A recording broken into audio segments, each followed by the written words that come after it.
football. It's personal between me and you, and I'm going to do you some serious harm, you big stiff idiot. The untouchable True School Sports Empire proudly presents something the boxing games been missing. Hey, what's going on? It's your boy BT, and I came here to talk some boxing with the thousands of True School Sports subscribers. All right, so it's been a long time since we've heard anything from Gilberto Zurdo Ramirez, but we got some news now, and it's quite interesting news. I like this fight a lot. I think it's a good matchup for boxing, and I'm looking very forward to the fight when it does come off. So y'all can say the date, because this is the date they're saying it's going to happen. October the 7th, Gilberto Zurdo Ramirez will be returning to the ring for the first time since he got clinically outclassed by Dimitri Bivol, and he'll be taking on former light heavyweight champion Joe Smith Jr. Now, real good fight. I like this fight. It's also, you know, we haven't seen or heard a lot from Zurdo, but we also haven't seen or heard a lot from Joe Smith Jr. either. It's been a long time since we've seen him in the ring. The last time we seen him in the ring was back when last June, when I went to New York City to watch Artur Beterbiev fight him and do a, two-round? I think maybe two-round demolition job. It was one of the best fights I've ever seen in person. One of the best performances I've ever seen from a fighter in person. I felt privileged to be in the crowd to watch Beterbiev do his thing, to be honest with you. But both these guys are trying to rebuild what's left of their careers. They're not going to fight a light heavyweight. They're actually going to fight above the light heavyweight limit.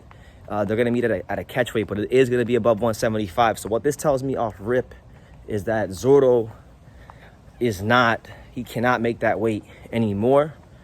I would look for Zurdo to campaign at Cruiserweight because he's huge. And I said it for years. I said it for a long time that Gilberto Ramirez, he's a gargoyle at light heavyweight. He was big. I don't know how he made the weight, because when you look at Zurdo stand next to some heavyweights, and you know, shoulder wise, height wise, he'd match up for his size and his frame and his body.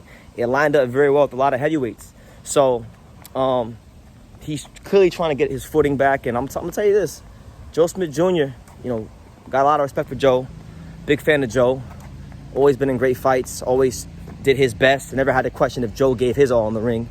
But Joe, I think Joe has a lot to fight for as well, because, you know, Joe got destroyed by Beterbiev, and Joe, you know, not to get into his personal life. However, I know he did have his brother pass away recently, so I know he's gonna be fighting with a heavy heart that night. He's gonna be he's gonna have a lot to fight for the memory of his brother and whatnot, who recently passed.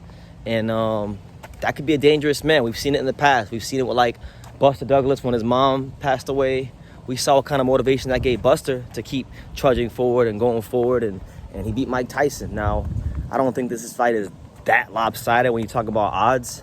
I think Zurdo, like when you talk about Zurdo's a fighter that he's not really renowned for his boxing skills, although they have improved over the years. He's not a guy that's gonna box you. You know, he's a guy that wants to sit there and bang, which is perfect, right? Because Joe Smith Jr., he's not a guy that really wants to do much boxing either. He's gonna want to sit there and bang and trade and exchange and try to land that big left hook of his. So when we talk about style, when we talk about entertainment value, I think this fight's one to look forward to.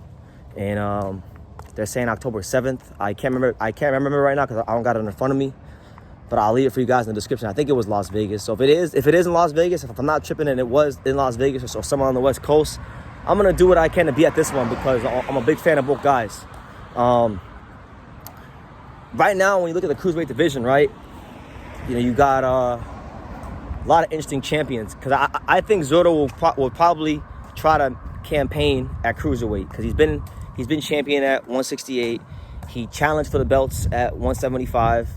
Wasn't able to get them, right? So now I think he's going to try to make some history here and become the first Mexican Cruiserweight champion, because I don't believe there's ever been a Mexican Cruiserweight champion.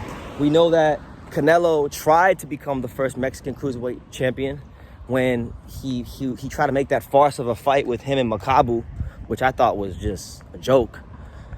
But that didn't happen, right? So it leaves the opportunity for Gilberto Ramirez to write his own history in boxing.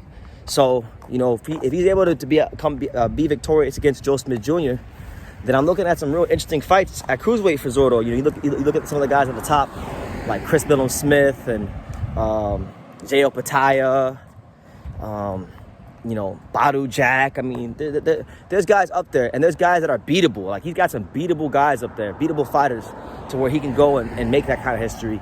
So I'm looking forward to seeing, you know, his campaign as what I hope will be a cruiserweight, and I hope he makes the weight and lives the life of a fighter and does what he can to be the best version of himself on the night.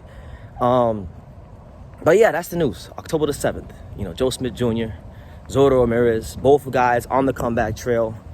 I'm not sure if this spells the end for Joe Smith Jr. at light heavyweight. You know, I don't think Joe had big problems like Zurdo did making light heavyweight. However, I'll say this: if he's moving up in weight as well, because this is going to be above the light heavyweight limit, then I'm looking forward to seeing Joe Smith Jr. as a cruiserweight. It never hurts. It would never hurt the cruiserweight division for me personally. It would never hurt the cruiserweight division to get some guys with some names in the division, because that's the knock I always see on the cruiserweight division. A lot of people say, oh, well, it's a division that's just ran by Europeans, and, you know, we don't really care about that division now. And I'm speaking from the American point of view, of course. So it would be great, just for the division's sake, to get guys that have been in big fights. You know, Joe Smith Jr. has fought with Better BF, and Joe Smith Jr. has fought with Bivol. Zurdo's fought with Bivol. Zurdo, you know, these guys have been involved in notable big-time fights. So for me, I think if both those guys are cruiserweights, it makes the division more mainstream. But anyway, I'm waffling, I'm rambling. Let me know what you guys think. Zurdo Ramirez returning against Joe Smith Jr. Both guys on the comeback trail. Who do you favor and why? Leave your comments down below. Make sure you guys take the time to subscribe. And like I say in every single one of these videos, you can love me or you can hate me. But I'm just a kid from Daniel. So until next time, take care, guys. Thank you for watching another video on the untouchable True School Sports Empire. We're here at the Hatanaka Boxing Gym in Nagoya, Japan. And for more great videos just like this one, make sure you guys click right here.